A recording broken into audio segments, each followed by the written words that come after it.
Hello વિદ્યાર્થી મિત્રો, આગળના લેક્ચરના અંદર આપણે સાર્થક અંકો વિશે માહિતી મેળવી હતી. સાર્થક અંકો કોને કહેવાય, સાર્થક સંખ્યા કોને કહેવાય અને સાર્થક અંકોને રાઉન્ડ ઓફ કરીને આપણે કઈ રીતે ગણી શકીએ અને એના સાર્થક અંકોની ગણતરી કઈ રીતે કરવામાં આવે છે, એના કેટલાક નિયમો વિશે ચર્ચા કરી હતી. બરાબર. હવે આજે એના પછીનો આપણે પ્રશ્ન સાર્થક અંકોના જ પ્રશ્નો છે. એમાં સાર્થક અંકોના સરવાળા, બાદબાકી, ગુણાકાર, ભાગાકાર તમે કઈ રીતે કરી શકો એના વિશે માહિતી આપેલી છે. બરાબર. તો જોઈએ, આજનો પહેલો પ્રશ્ન છે કે સાર્થક અંકોના લીધે બિનજરૂરી મોટી ગણતરી કરવાની મહેનત બચે છે. આ વિધાનથી સાર્થકતા સમજાવો. કે સાર્થક અંકોના કારણે આપણે ખૂબ જ મોટી ગણતરીને કરવાની જે મહેનત છે એ બચે છે. એ કઈ રીતે બચે છે અહીંયા સમજાવવાનું કીધું છે તમને. તો કે સાર્થક સંખ્યામાં જેમ સાર્થક અંકોની સંખ્યા વધુ તેમ તેમની ચોકસાઈ વધુ. એટલે કે સાર્થક સંખ્યા હોય તો એને આપણે જેમ જેમ એની સાર્થક અંકોની સંખ્યા જેટલી વધારે હશે એટલી એની ચોકસાઈ કેવી હશે? વધારે. કે કોઈ પણ આપણે માપ લીધું હોય તો એના અંદર ધારો કે એક સંખ્યા છે એના અંદર આપણે 2 સાર્થક અંકો છે અને બીજી જે સંખ્યા છે એના અંદર 3 સાર્થક અંકો છે, તો ચોકસાઈ કોની વધારે હશે? કે જેના સાર્થક અંકો વધારે હશે. એટલે કે જેના 3 સાર્થક અંકો છે તો એની ચોકસાઈ વધારે હશે. બરાબર. તો કે જેની સાર્થક અંકોની સંખ્યા વધારે હશે તો એમની ચોકસાઈ કેવી હશે? વધારે છે. ભૌતિક રાશિના માપનો પરથી ગાણિતીય પ્રક્રિયા જેવી કે સરવાળા, બાદબાકી, ગુણાકાર અને ભાગાકાર કરીએ તો પરિણામમાં વધુ સાર્થક અંકોની હોવાની શક્યતા છે. એટલે કે આપણે કોઈ પણ ભૌતિક રાશિ હોય, જેમ કે લંબાઈ હોય, બરાબર, તો એનો આપણે સરવાળા, બાદબાકી, ગુણાકાર, ભાગાકાર કરીએ તો આપણને જે પરિણામ મળે છે, અંતે જે જવાબ મળે છે, એ જવાબમાં વધુ સાર્થક અંકો હોવાની શક્યતાઓ છે. એ આપણને ખબર છે કે આપણે વધારે સાર્થક અંકો આપણે મળે એની પરિણામમાં. તેનો અર્થ એ થાય કે તેના પરિણામની ચોકસાઈ મૂળ માપનોની ચોકસાઈ કરતાં ઘણી જ વધારે છે અને જે હોઈ શકે નહીં. બરાબર. આપણે જ્યારે સરવાળા, બાદબાકી, ગુણાકાર કે ભાગાકાર કરીએ ત્યારે એનો જે જવાબ આવે છે એ જવાબના અંદર આપણને જે માપેલી સંખ્યા છે એના કરતાં વધારે સાર્થક અંકો મળે છે. એટલે કે પરિણામની ચોકસાઈ જે છે એ મૂળ માપનોની ચોકસાઈ કરતાં કેવી મળે છે? વધારે મળે છે. અને એવું શક્ય નથી, કારણ કે માપનોની ચોકસાઈ વધારે હોય, પરિણામની ચોકસાઈ વધારે હોય નહીં. તો એ શક્ય નથી. એટલા માટે કોઈ પણ ગણતરીના પરિણામને એટલી સચોટતાથી દર્શાવવું જોઈએ કે જે ઇનપુટ માપનમાં મૂલ્યોની સચોટતા સાથે સુસંગત હોય. એટલે કે જે આપણને જે છેલ્લો જવાબ મળે છે એની સચોટતા, એની ચોકસાઈ એ એટલું જ દર્શાવવી જોઈએ કે જે આપણે ઇનપુટ એટલે જે માપેલા જે માપનો છે એના સાથે સુસંગત થાય. જેમ કે અહીંયા એક ઉદાહરણ પણ આપેલું છે એટલે તમને વધારે ખબર પડશે. કે ધારો કે પદાર્થનું દળ M બરાબર 4.237 ગ્રામ અને કદ V બરાબર 2.52 સેન્ટીમીટર ક્યુબ તમને આપેલું છે. બરાબર. હવે આપણે એને શું શોધવાની છે? પદાર્થની ઘનતા શોધવાની છે. એટલે ઘનતાનું સૂત્ર થાય ઘનતા બરાબર દળ ભાગ્યા કદ. બરાબર. અહીંયા તમને દળ આપેલું છે 4.237, કદ આપેલું છે 2.52. તો એ બંનેનો ભાગાકાર કરીશું તો આપણને કંઈક આટલો મોટો જવાબ મળે છે 1 પોઈન્ટ કરીને. તો આ મૂલ્યની સચોટતા કેવી છે? સારી છે. કેમ? કારણ કે આના અંદર સાર્થક અંકોની જે સંખ્યા છે, આ જે જવાબ મળે છે એના અંદર સાર્થક અંકોની સંખ્યા વધારે છે એટલે આપણે એની સચોટતા કેવી છે? વધારે મળે છે, સારી મળે છે. પણ હાસ્યાસ્પદ અને અસંગત છે. કે કારણ કે આપણે કોઈ પણ પ્રશ્નનો જવાબ આટલો મોટો લખીએ નહીં તો એ કેવો લાગે? આપણને હાસ્યાસ્પદ લાગે. તેથી આપેલા માપનની સંખ્યા પૈકીના લઘુત્તમ સાર્થક અંકો સુધી આપણે રાઉન્ડ ઓફ કરવું પડે. એટલે કે આ જે સંખ્યા આપેલી છે એના લઘુત્તમ સાર્થક અંકો એટલે સૌથી નાનામાં નાના જે સાર્થક અંકો હોય એના કરતાં એના જેટલું રાઉન્ડ ઓફ આપણે કરવું પડે. તો આમ લઘુત્તમ સાર્થક અંકો 3 છે, તેથી ઘનતા 1.69 ગ્રામ પ્રતિ સેન્ટીમીટર ક્યુબ લખાય તે વ્યવહારુ છે. આના અંદર લઘુત્તમ સાર્થક અંકો જુઓ. લઘુત્તમ સાર્થક અંકો કોના કીધા છે? આપણને જે આ બે સંખ્યા આપેલી છે એમાં આના અંદર આપણને કેટલા સાર્થક અંકો આપેલા છે? 4. આ જે સંખ્યા છે એના અંદર કેટલા આપેલા છે? આપણને 3. તો લઘુત્તમ સાર્થક અંકો કેટલા થયા? 3. તો આપણને જવાબ પણ 3 સાર્થક અંકો આવે એ જ રીતે લખવાનો. તો આપણને એનો જવાબ આ પાછળ 8 છે તો અહીંયા 8 છે તો એક આગળ ઉમેરાશે અહીંયા, એટલે શું થશે? 1.69 ગ્રામ પ્રતિ સેન્ટીમીટર ક્યુબ લખાય છે. એટલે આપણે સાર્થક અંકોને લીધે બિનજરૂરી જે ગણતરી વધારાની કરવી પડે એની મહેનત અહીંયા બચી જાય છે અને આપણે સાચો નિકટનો જે જવાબ છે એ મળી જાય છે. બરાબર. હવે એના પછીનો પ્રશ્ન જોઈએ કે સાર્થક અંકોને સરવાળો કે બાદબાકી કરતી વખતે કયા મુદ્દાઓને ધ્યાનમાં લેવામાં આવે છે. તો કે જ્યારે સરવાળો અથવા બાદબાકી કરીશું તો આપણે કેવા મુદ્દાઓને ધ્યાનમાં લઈશું. તો એના અંદર પહેલો છે કે આપેલ સાર્થક સંખ્યાઓ પૂર્ણાંક સંખ્યા હોય તો તેમના સરવાળા અને બાદબાકી સામાન્ય સરવાળા બાદબાકીની રીતે જ કરવા. એટલે કે જો પૂર્ણાંક સંખ્યાઓ હશે તો કંઈ વિચારવાનું નથી, જે રીતે આપણે સામાન્ય બાદબાકી અથવા સરવાળો કરીએ છીએ એ જ પ્રમાણે કરવાના. જેમ કે અહીંયા તમને ઉદાહરણ આપેલું છે, 25 છે અને 2 છે, એનો સરવાળો કરી દઈએ તો 27 આપણને મળશે અને બાદબાકી કરી દઈએ તો 23 મળશે, જે આપણને જનરલી ખબર છે. બરાબર. જો પૂર્ણાંક સંખ્યા હશે તો આ પૂર્ણાંક સંખ્યાનો નિયમ છે, તો તમારે કંઈ વિચારવાનું નહીં, ડાયરેક્ટ સરવાળા બાદબાકી કરી દેવા. હવે આપણે એનો બીજો નિયમ જોઈએ કે આપેલ સાર્થક સંખ્યાઓમાંથી જે સંખ્યામાં દશાંશ ચિહ્ન પછી જેટલા લઘુત્તમ સાર્થક અંકો હોય તેટલા જ સાર્થક અંકો સરવાળા બાદબાકીથી મળતા પરિણામમાં દશાંશ ચિહ્ન પછી દર્શાવવા જોઈએ.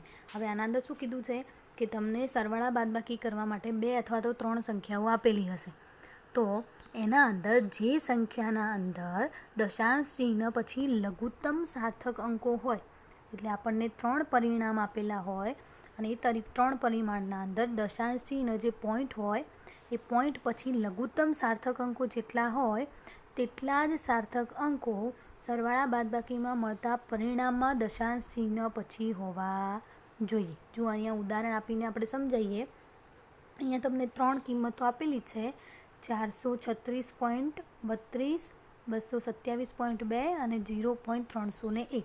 હવે આપણે ત્રણોની સાર્થક અંકોની સંખ્યાની ગણતરી કરીએ. આમાં કેટલા છે? 5.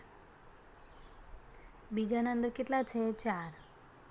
અને ત્રીજાના અંદર આપણે પોઈન્ટ પછીની ગણવાની છે. જો અહીંયા પોઈન્ટ પછી કેટલા છે? 2. સરવાળા બાદબાકીમાં દશાંશ ચિહ્ન પછીના સાર્થક અંકો ગણવા. અહીંયા કેટલા છે? 1. અને અહીંયા કેટલા છે? 3. પોઈન્ટ પછીના આપણને આટલા સાર્થક અંકો છે. હવે આપણે એમનો સરવાળો કરીએ તો બધાને પોઈન્ટ છે એક જ બાજુ રાખવાના અને બધી 32, અહીંયા 2 છે એટલે 20 લખી દીધું, અહીંયા 301 છે, પોઈન્ટ થોડો આ બાજુ લખવાનો છે, અહીંયા મિસ્ટેક છે થોડી. બરાબર. તો એમનો સરવાળો કરીશું તો આપણને આટલું મૂલ્ય મળશે. બરાબર. પણ આપેલી સંખ્યાઓ પૈકી 227.2 ગ્રામમાં દશાંશ ચિહ્ન પછી એક જ અંક છે. એટલે આના અંદર આપણને જે આ મૂલ્ય આપેલું છે એના અંદર દશાંશ ચિહ્ન પછી લઘુત્તમ સાર્થક અંકો છે અને જેટલા લઘુત્તમ સાર્થક અંકો હોય એ પરિણામ જે છે એના પાછળ પણ એટલા જ સાર્થક અંકો લખવા. એટલે આપણને અહીંયા જે 227.2 ગ્રામ આપેલું છે તો એના અંદર લઘુત્તમ સાર્થક અંકો છે કેટલા છે? 1. તો આપણે જે પરિણામ દર્શાવીશું એ પરિણામમાં અંદર પણ દશાંશ ચિહ્ન પછી એક જ સાર્થક અંક હોવો જોઈએ. એટલા માટે આપણને જે અહીંયા જવાબ મળે છે એને આપણે જો રાઉન્ડ ઓફ કરીએ તો પોઈન્ટ પછી એક જ સંખ્યા રાખવાની, તો 663.8 ગ્રામ આપણને એનો જવાબ મળે છે. અને જો તફાવત કરીએ તો આ બે સંખ્યા છે એ બંને સંખ્યાનો આપણે તફાવત કરીએ તો આપણને 0.00 m મળે છે મીટર. તો આ જે તફાવત છે એને જો આપણે વૈજ્ઞાનિક પદ્ધતિના અંદર લખવું હોય તો આપણે 3 × 10⁻³ મીટર પણ લખી શકીએ છીએ. એને આપણે 3.00 × 10⁻³ લખી શકીએ નહીં. પોઈન્ટ પછી 0 દર્શાવવાના નહીં. અહીંયા તમારે 3 × 10⁻³ મીટર જ લખવું પડે. આના અંદર પોઈન્ટ પછી સંખ્યા દર્શાવવાની કોઈ જરૂર છે નહીં. તો ગુણાકાર કે ભાગાકારનો નિયમ માપનની સચોટતા યોગ્ય રીતે વ્યક્ત કરતો નથી અને સરવાળા અને બાદબાકીનો નિયમ દશાંશ સ્થાનોના પદ પર આધાર રાખે છે. એટલે કે દશાંશ સ્થાન જે છે એ દશાંશ સ્થાન એટલે પોઈન્ટ જે છે એ આપણો ક્યાં આપેલો છે એના ઉપર ધ્યાન આપવામાં આવે છે. તો આના અંદર શું હતા? 2 નિયમો હતા કે જો પૂર્ણાંક સંખ્યા હશે તો આપણે કંઈ વિચારવાનું નથી, સરવાળો બાદબાકી જે છે એમ એ પ્રમાણે કરી દેવા. પરંતુ જ્યારે અપૂર્ણાંક સંખ્યા હશે ત્યારે એ સરવાળો હશે તો સરવાળાની અંદર શું કરવાનું કે જે પોઈન્ટ પછી જે 3 પરિણામો આપેલા હોય કે ગમે તેટલા આપેલા હોય તો પોઈન્ટ પછી લઘુત્તમ જે ઓછામાં ઓછા સાર્થક અંકો હોય એ જ પરિણામના અંદર પણ પોઈન્ટ પછી એટલા જ સાર્થક અંકો રાખવા, બીજા બધા સાર્થક અંકોને રાઉન્ડ ઓફ કરી દેવા. બરાબર. એવી જ રીતે બાદબાકી હશે તો બાદબાકી જ્યારે કરતા હોઈશું ત્યારે પણ આપણે એને પોઈન્ટ પછી વધારે વૈજ્ઞાનિક પદ્ધતિના અંદર લખતા હોઈએ તો 3 × 10⁻³ મીટર તરીકે લખી શકીએ. અહીંયા પોઈન્ટ પછી 0 લખવાની કોઈ જરૂર છે નહીં. બરાબર. તો આ થયા સરવાળાના 2 નિયમો. હવે એના પછી સાર્થક સંખ્યાઓના ગુણાકાર કે ભાગાકાર કરતી વખતે કયા મુદ્દાઓ ધ્યાનમાં લેવામાં આવે છે? તો કે જુદા જુદા સાર્થક અંકોવાળી સંખ્યાના ગુણાકાર અને ભાગાકારની ક્રિયામાં નીચેના મુદ્દાઓ ધ્યાનમાં લેવામાં આવે છે. એના પણ 2 છે કે કોઈ સંખ્યાનો અચોક્કસ અંક સાથે ગુણાકાર કે ભાગાકાર પણ અચોક્કસ હોય છે. તેથી તેના પરિણામમાં ફક્ત એક જ અચોક્કસ અંક રહેવો જોઈએ. હવે તમને આના અંદર પહેલાં ખ્યાલ હોવો જોઈએ કે ચોક્કસ અંક ને અચોક્કસ અંક આપણે કોને કીધા હતા કે ધારો કે આ રીતનું મૂલ્ય આપેલું હોય, આપણે અહીંયા આ છે લઈએ 824.4 લખીએ તો આના અંદર જે 8, 2 અને 4 છે એ કેવા છે? ચોક્કસ અંક કહેવાશે. અને આ જે 4 છે એને આપણે અચોક્કસ અંક કહીશું. આપણે જે સાર્થક અંકની આના આગળના લેક્ચરના અંદર સાર્થક અંકો વિશેની જે થિયરી ભણી હતી એના અંદર અચોક્કસ અને ચોક્કસ અંકો વિશે જોયું હતું. બરાબર. તો કે આ જે 8, 2, 4 છે એને આપણે ચોક્કસ અંકો કહીશું અને જે 4 છે છેલ્લો એને આપણે અચોક્કસ અંક તરીકે લઈશું. તો આના અંદર પહેલા નિયમમાં શું કીધું છે કે કોઈ સંખ્યાનો અચોક્કસ અંક સાથેનો ગુણાકાર કે ભાગાકાર પણ અચોક્કસ હોય છે. જો સંખ્યા અચોક્કસ હશે તો એનો ગુણાકાર કે ભાગાકાર પણ અચોક્કસ હશે અને તેથી તેના પરિણામમાં એટલે જે એનો જવાબ મળે છે એમાં ફક્ત એક જ અચોક્કસ અંક રહેવો જોઈએ. બરાબર. જેટલો સાર્થક અંક અચોક્કસ અંક સાથે ગુણાકાર કે ભાગાકાર કરીશું તો એ જવાબ આપણને અચોક્કસ મળશે અને એનો એક જ સાર્થક અંક વડે દર્શાવવામાં આવે છે. અને બીજું, સાર્થક અંક સંખ્યાઓનો ગુણાકાર કે ભાગાકારથી મળતા પરિણામમાં એટલા જ સાર્થક અંકો રાખવા જોઈએ કે જેટલા મૂળ સંખ્યાઓ પૈકી જે સંખ્યામાં લઘુત્તમ સાર્થક અંકો હોય. એટલે કે આપણે જે પરિણામ આપેલા હોય 3 માપ લીધા આપણે, એના 3 માપના અંદર જેટલા જે સંખ્યાના સૌથી ઓછા સાર્થક અંકો હશે એટલા જ પરિણામના અંદર આપણે સાર્થક અંકો લેવા. આપણે આગળ સરવાળા બાદબાકીના અંદર શું કર્યું? પોઈન્ટ પછીના સાર્થક અંકો ગણતા હતા. હવે અહીંયા ગુણાકાર અને ભાગાકારના અંદર બધા સાર્થક અંકો ગણવાના અને એમાંથી જે લઘુત્તમ હોય એટલા સાર્થક અંકો જવાબના અંદર પણ રાખવાના. બરાબર. તો જો આપણે અહીંયા ઉદાહરણ લઈને જોઈએ કે પહેલું આપેલું છે કે એક તકતીની પહોળાઈ લીધેલી છે અને એની લંબાઈ પણ આપેલી છે અને ક્ષેત્રફળ એનું શું થશે? લંબાઈ ગુણ્યા પહોળાઈ, એટલે આપણને આટલો જવાબ મળશે. બરાબર. તો આપેલ સંખ્યાઓ પૈકી લઘુત્તમ સાર્થક અંકો ધરાવતી સંખ્યા 10.4 છે. કેમ? કારણ કે આપણને આ બે જે સંખ્યાઓ આપેલી છે એ આમાં કેટલા સાર્થક અંકો છે? 4 અને આમાં કેટલા સાર્થક અંકો છે? 3. તો લઘુત્તમ સાર્થક અંકો કોના થયા? 10.4ના. એના અંદર કેટલા સાર્થક અંકો છે? 3. તે ઓછા છે તો તેથી પરિણામને પણ આપણે 3 સાર્થક અંક સુધી રાઉન્ડ ઓફ કરવી પડે. તો આપણે અહીંયા આ સંખ્યા જે એનો જવાબ છે એને આપણે 3 સાર્થક અંકોમાં ફેરવીએ તો અહીંયા પાછળ 9 છે તો આગળ એક ઉમેરાશે એટલે 16.3 સેન્ટીમીટર સ્ક્વેર આપણને જવાબ મળશે. એટલે પરિણામના અંદર લઘુત્તમ સાર્થક અંકોની સંખ્યા એટલી જ એના જે જવાબ મળે છે એના અંદર સાર્થક અંકો હોવા જોઈએ. જેમ કે અહીંયા પણ આપેલું છે કે એક પદાર્થનું દળ આપેલું છે, કદ આપેલું છે. ઘનતાનું સૂત્ર આપણને ખબર છે કે દળ ભાગ્યા કદ. તો આ બંનેનો ભાગાકાર કરી લીધો તો આપણને આટલો જવાબ મળે છે.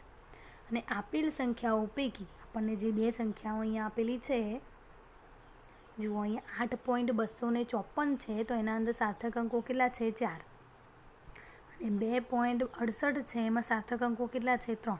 તો લઘુત્તમ સાર્થક અંકો કયા થયા? 3 વાળા. તો 2.68 છે એ લઘુત્તમ સાર્થક અંકો છે. તેથી આપણો જે એનો જવાબ જે મળે છે ભાગાકાર એ પણ એના અંદર પણ 3 જ સાર્થક અંકો હોવા જોઈએ તો આપણે 3 સાર્થક અંકો લઈશું તો 9 છે તો આગળ એક ઉમેરાશે એટલે 3.08 ગ્રામ પ્રતિ સેન્ટીમીટર ક્યુબ આપણને જવાબ મળે છે. બરાબર. તો આ રીતનું આપણને ગુણાકારને ભાગાકારમાં કેવી રીતે થશે કે જે આપણે માપન છે એ માપનના અંદર લઘુત્તમ સાર્થક અંકો જેટલા હોય એટલા જ એના જવાબના અંદર પણ સાર્થક અંકો રાખવા. બરાબર. તો ગુણાકાર ભાગાકાર થઈ ગયું. હવે એના પછી ત્રીજું છે ઉદાહરણ આપેલું છે કે જે સાર્થક સંખ્યાઓને ગુણવાથી કે ભાગવાની હોય અને તેમના એક સંખ્યા માપન દર્શાવતી ન હોય એટલે કે ચોક્કસ સંખ્યા હોય એટલે પૂર્ણાંક કે અથવા અપૂર્ણાંક સંખ્યા ચોક્કસ હોય અને ચોક્કસ સંખ્યાના સાર્થક અંકો અનંત હોય છે. તેથી આવી સંખ્યાના સાર્થક અંકો ધ્યાનમાં લેવા નહીં પણ બીજી સાર્થક સંખ્યાના સાર્થક અંકોને સુધી પરિણામને દર્શાવવા. આના અંદર શું કીધું છે કે આપણે જે સંખ્યાને ગુણવાની કે ભાગવાની હોય એ સંખ્યા માપન દર્શાવતી ન હોય. એનો મતલબ કે કેવી સંખ્યા હોય? ચોક્કસ સંખ્યા હોય. અને ચોક્કસ સંખ્યા એટલે પૂર્ણાંક અથવા અપૂર્ણાંક સંખ્યા કેવી હોય? ચોક્કસ સંખ્યા. એટલે કે જેનો આપણે ગુણાકાર કે ભાગાકાર કરવાનો હોય એ ચોક્કસ સંખ્યા દર્શાવતી હોય તો ચોક્કસ સંખ્યાના સાર્થક અંકો કેવા હોય છે? અનંત સુધી હોય છે.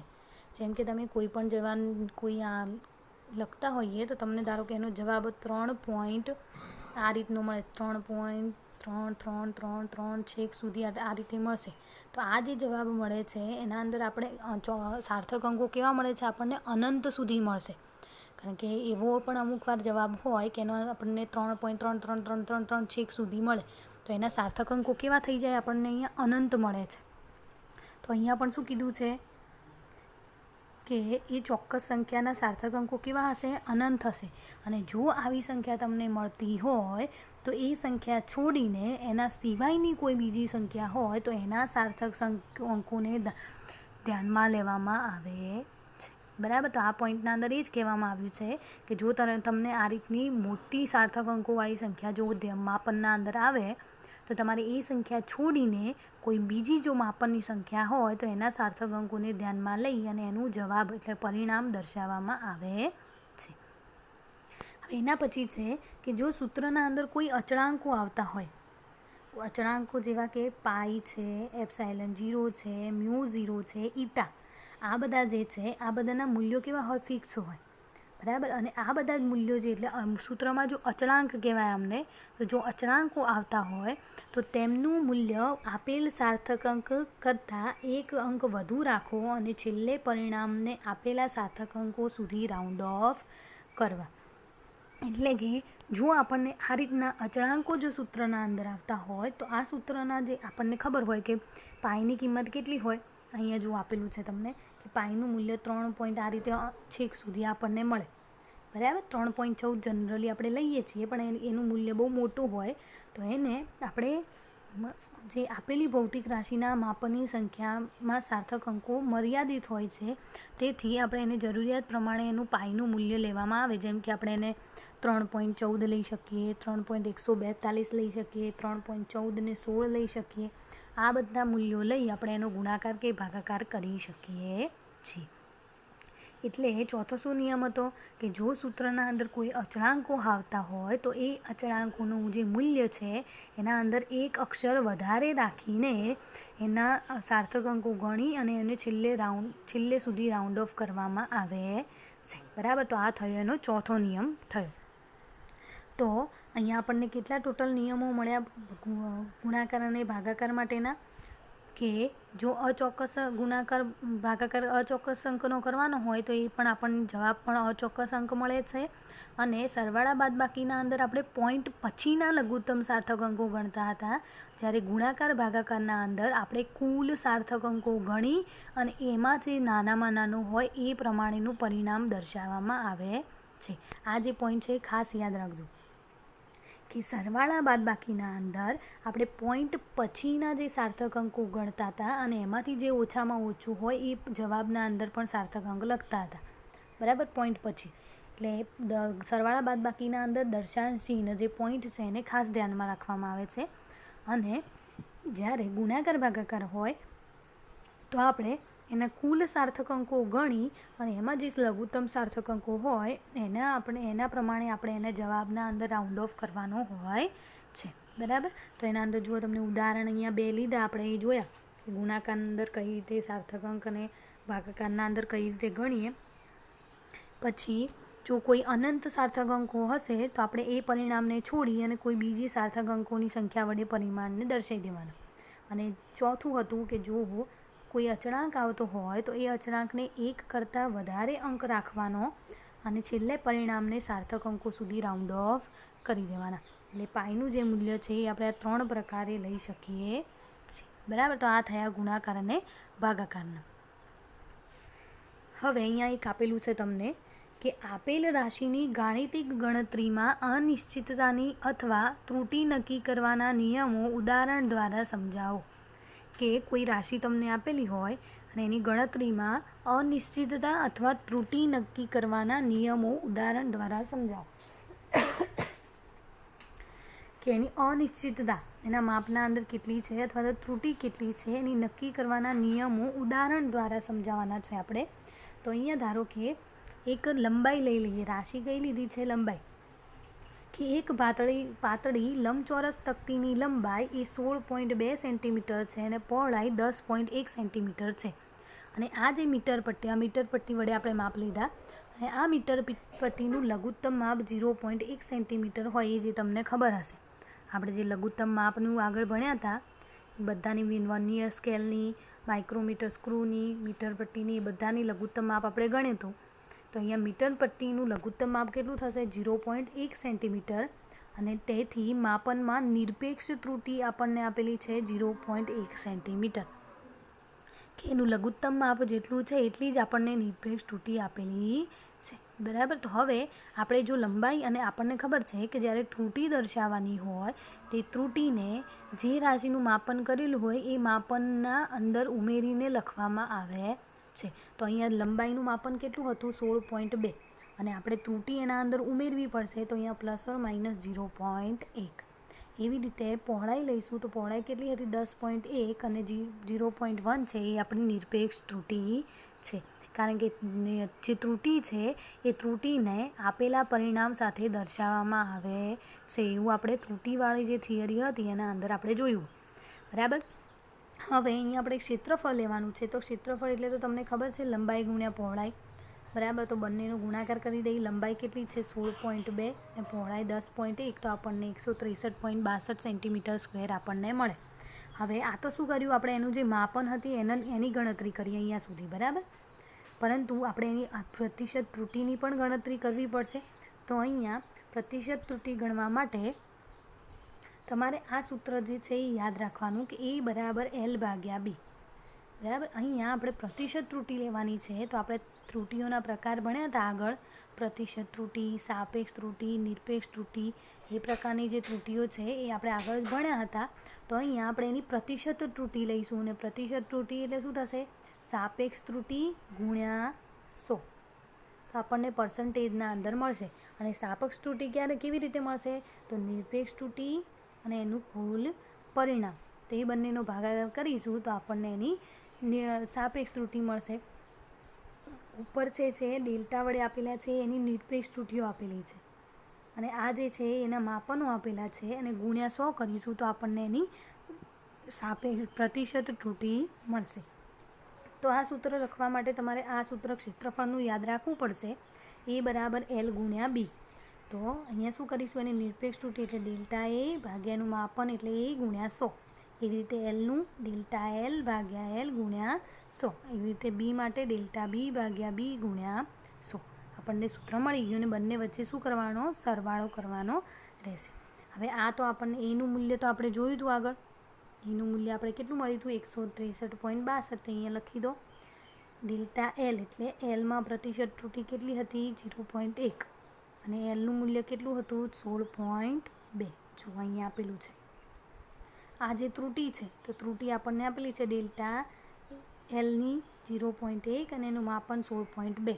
એવી જ રીતે બીની અંદર ત્રુટિ કેટલી આપેલી છે આપણને? 0.1 અને માપન કેટલું છે? 10.1, બરાબર. તો હવે આપણે એનું સાદું રૂપ આપીશું તો તો આપણે આનું જે કરીશું તો આપણને મળશે 0.617, આનું મળીશું 0.99 અને આપણે એને રાઉન્ડ ઓફ કરી દઈએ તો આનું થશે 0.6.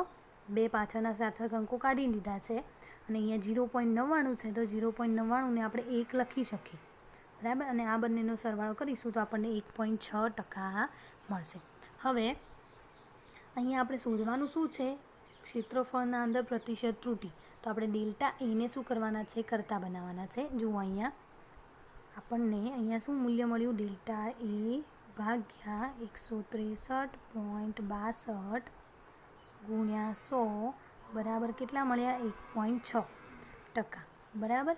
હવે આપણે અહીંયા શું કરવાનું છે? ડેલ્ટા એને કરતા બનાવવાના છે. તો અહીંયા જે ગુણાકારવાળું પદ હશે એ ક્યાં જશે? ભાગાકારમાં. અને જે ભાગાકારવાળું પદ છે એ ક્યાં જશે? ગુણાકારમાં. તો અહીંયા 163.62 જે તમે અહીંયા જોઈ શકો એ ગુણાકારવાળું પદ છે એ ક્યાં આવશે? ભાગાકારમાં. અને ભાગાકારવાળું પદ છે એને ક્યાં આવશે? ગુણાકારમાં. અને આ બંનેનો ગુણાકાર ગુણાકાર અને ભાગાકાર કરીશું તો આપણને જવાબ મળશે 2.61792 અને એને જો આપણે રાઉન્ડ ઓફ કરીએ તો આપણને મળશે 2.6. તો આપણે ક્ષેત્રફળના અંદર જો એનું ક્ષેત્રફળ દર્શાવવું હોય ત્રુટી સાથે તો ક્ષેત્રફળ કેટલું મળ્યું હતું આગળ આપણને? 163.62 અને ત્રુટી કેટલી મળી? 2.6. હવે જો એને આપણે સાર્થક અંકોને રાઉન્ડ ઓફ કરીને લખીએ તો અહીંયા જે છે 163.62 છે તો એને આપણે 164 લખી શકીએ અને 2.6 છે એને રાઉન્ડ ઓફ કરીને અંદાજિત 3 સેન્ટીમીટર સ્ક્વેર આપણે લખી શકીએ. તો આમ લંબચોરસની તકતીની ક્ષેત્રફળની ગણતરીમાં અનિશ્ચિતતા અથવા ત્રુટી કેટલી મળે છે? આપણને 3 સેન્ટીમીટર સ્ક્વેર જેટલી મળે છે. તો આપણને જે ત્રુટી મેળવવાની જે રીત કીધી હતી તો આપણે અહીંયા ત્રુટી નક્કી કરવાની, એટલે આપણે ત્રુટી કઈ રીતે નક્કી કરી શકીએ? તો આપણે પ્રતિશત લંબાઈ અને પહોળાઈ આપેલી હોય તો આપણે ક્ષેત્રફળ શોધી શકીએ અને એના ઉપરથી આપણે પ્રતિશત ત્રુટી એની શોધી શકીએ છીએ, બરાબર. હવે એનો બીજો નિયમ છે કે જો કોઈ પ્રાયોગિક મૂલ્યોનો ગણ n સાર્થક અંકો સુધી દર્શાવેલ હોય તો આ મૂલ્યોના સંયોજનથી મળતા પરિણામમાં પણ n સાર્થક અંકો લખવા પડે. એટલે કે જો પ્રાયોગિક એટલે પ્રેક્ટિકલ કરીને આપણે જે મૂલ્ય મળ્યા હોય એના અંદર ધારો કે n સાર્થક અંકો હોય તો એના પરિણામના અંદર પણ આપણે n સાર્થક અંકો લખવા પડે. તેમ છતાં જો પ્રાયોગિક મૂલ્યોની સંખ્યા ઘટાડવામાં આવે તો સાર્થક અંકોની સંખ્યા પણ ઘટાડી શકાય છે. એટલે કે આપણે પ્રાયોગિક રીતે ધારો કે 2 મૂલ્ય મળ્યા અને એની આપણે બાદબાકી કરી તો આપણને ધારો કે જુઓ આના અંદર કેટલા સાર્થક અંકો છે? 3. આના અંદર પણ કેટલા છે? 3. તો આપણને જવાબના અંદર પણ કેટલા મળે છે? 3 સાર્થક અંકો મળે છે. તો બંને સંખ્યામાં સાર્થક અંકો 3 છે પણ સરવાળા બાદબાકીની ક્રિયામાં સંખ્યાના સાર્થક અંકો નહીં પણ દશાંશ ચિહ્ન પછીના અંકો ધ્યાનમાં લેવામાં આવે છે. તેથી બાદબાકી 5.8 ગ્રામ લખાય. એટલે કે આપણે સરવાળા બાદબાકી કરતા હતા ત્યારે શું કરતા હતા? પોઈન્ટ પછીના સાર્થક અંકો ગણતા હતા. તો અહીંયા આપણને જવાબ તો કેટલો મળે છે? 5.84 ગ્રામ મળે છે. પરંતુ આપણે અહીંયા પોઈન્ટ પછીના સાર્થક અંકો કેટલા છે? અહીંયા 1 છે, અહીંયા 2 છે. તો આપણે લઘુત્તમ સાર્થક અંક લેવાનો એટલે પોઈન્ટ પછી 1 સાર્થક અંક રાખવાનો. તો અહીંયા જે જવાબ છે એના પાછળ પણ આપણે પોઈન્ટ પછી 1 સાર્થક અંક રાખવો પડે તો આપણને 5.8 ગ્રામ લખી શકીએ, બરાબર. તો હવે એના પછી ત્રીજો નિયમ છે કે સાર્થક સંખ્યાના મૂલ્યમાં અંકો સહિત દર્શાવેલ સાપેક્ષ ત્રુટિ માત્ર n પર આધારિત નથી પરંતુ તે સંખ્યા પર પણ આધારિત છે. એટલે કે સાર્થક અંકોની મૂલ્યમાં અંકો સહિત દર્શાવેલ સાપેક્ષ ત્રુટિ માત્ર એટલે જે અંકો સહિત આપણે જે સાપેક્ષ ત્રુટિ દર્શાવીએ છીએ એ સાપેક્ષ ત્રુટિ એ n પર આધારિત નથી પરંતુ સંખ્યા પર પણ આધારિત હોય છે. એનું આપણે ઉદાહરણ દ્વારા જોઈએ કે તમને અહીંયા એમનું આટલું મૂલ્ય મળે છે એમાં આપણને ચોકસાઈ મળે છે 0.01 ગ્રામ. તો આપણે આના અંદર પ્રતિશત ત્રુટિ લઈશું તો એની પ્રતિશત ત્રુટિ કેટલી થશે? ત્રુટિ કેટલી મળી? 0.01 ભાગ્યા મૂલ્યનું 1.02 ગ્રામ. અહીંયા 10.2 નહીં 1.02 છે, બરાબર. ભૂલ સુધારવી. તો અહીંયા આપણને ત્રુટિ કેટલી હતી? 0.01 અને એનું મૂલ્ય કેટલું હતું? 10.02. તો એ બંનેનો ભાગાકાર કરીશું તો આપણને એનો જવાબ આટલો મળશે અને એને આપણે રાઉન્ડ ઓફ કરીને લખીએ તો 0.98ને આપણે 1% લખી શકીએ. હવે એ જ રીતે કોઈ એક બીજું માપન છે, અહીંયા જેમ 1.02 હતું એવી રીતે અહીંયા 9.89 ગ્રામ છે અને એના અંદર આપણને ચોકસાઈ આપેલી છે. તો ચોકસાઈથી ભાગ્યા એનું માપનનું મૂલ્ય લઈશું અને ગુણ્યા 100 કરીશું તો આપણને એનો જવાબ 0.10 મળે છે. તો એને આપણે રાઉન્ડ ઓફ કરી 0.1% લખી શકીએ. તો આના અંદર કે બહુપદીય ગણતરીમાં લઘુત્તમ સચોટ માપનના અંક કરતાં એક માપનમાં એક સાર્થક અંક વધારે રાખીને મધ્યવર્તી પરિણામોની ગણતરી કરવી જોઈએ. આમ ન કરવાથી રાઉન્ડ ઓફમાં ત્રુટિ ઉદ્ભવે છે. એટલે કે આના અંદર આપણે અહીંયા જેટલો જવાબ મળ્યો 1%, અહીંયા કેટલો મળ્યો 0.1%. હવે આપણને બંને જવાબો કેવા મળે છે? અલગ અલગ મળે છે. તો એના માટે આપણે જે લઘુત્તમ સચોટ માપનના અંક કરતાં એક અંક કેવો રાખવો પડે છે? વધારે રાખવો પડે છે. અને એ વધારે રાખી અને એના મધ્યવર્તી પરિણામની ગણતરી કરવી જોઈએ અને જેથી આપણને રાઉન્ડ ઓફમાં ત્રુટિ ઉદ્ભવે નહીં. બરાબર. એવી રીતે અહીંયા એક બીજું પણ ઉદાહરણ આપેલું છે કે 9.58 છે એનો આપણે જો વ્યસ્ત કરીએ તો 0.104 મળે છે. અને જો એને આપણે રાઉન્ડ ઓફ કરી દઈએ તો આપણે એને આના અંદર 3 સાર્થક અંકો છે તો આપણે 3 સાર્થક અંકો સુધી એને રાઉન્ડ ઓફ કરીએ તો અહીંયા 104 એટલે 3 સાર્થક અંકો થઈ જશે. પણ જો આપણે જુઓ આનો વ્યસ્ત કર્યો તો આપણને જવાબ કેટલો મળ્યો? 0.104. બરાબર. હવે ફરીથી આપણે 104નો વ્યસ્ત કરીએ તો આપણને ફરીથી આ જવાબ કેવો મળવો જોઈએ? પાછો મળવો જોઈએ. પરંતુ એ આપણને જવાબ પાછો મળતો નથી. કેટલો મળે છે? 9.62 મળે છે. તમે કેલ્ક્યુલેટરના અંદર કરશો તો તમને ખ્યાલ આવશે કે 9.58 છે એનો વ્યસ્ત કરો તો આપણને એનો જવાબ કેટલો મળ્યો? 0.104. પરંતુ આપણે 0.104નો વ્યસ્ત કરીએ તો ફરીથી આપણને 9.58 પાછું મળવું જોઈએ. પરંતુ એ મળતું નથી. કેટલું મળે છે? 9.62 મળે છે.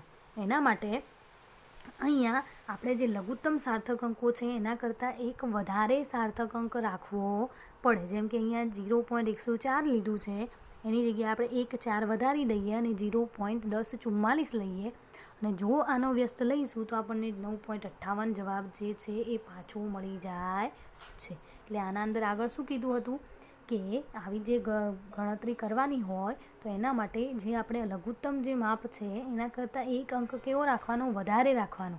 તો એના કારણે આપણને જે રાઉન્ડ ઓફની જે ત્રુટિ છે એ અહીંયા ઉદ્ભવે નહીં. તો અહીંયા જો આપણે 104નો વ્યસ્ત કરીશું તો આપણે 9.62 મળે છે. પરંતુ એક અંક વધારી દઈએ તો 0.14 વધારી દઈએ તો એનો વ્યસ્ત લઈએ તો આપણને જે જવાબ જોઈએ છે એ પાછો મળી જાય છે.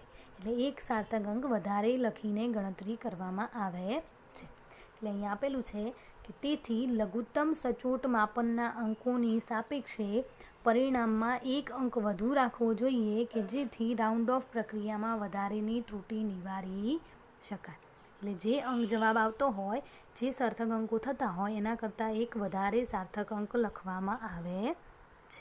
બરાબર. તો આ થઈ ગયો સાર્થક અંકોની સરવાળા બાદબાકી કઈ રીતે કરી શકાય, ગુણાકાર ભાગાકાર કઈ રીતે કરી શકાય અને એની ત્રુટિ આપણે કઈ રીતે નક્કી કરી શકીએ. બરાબર.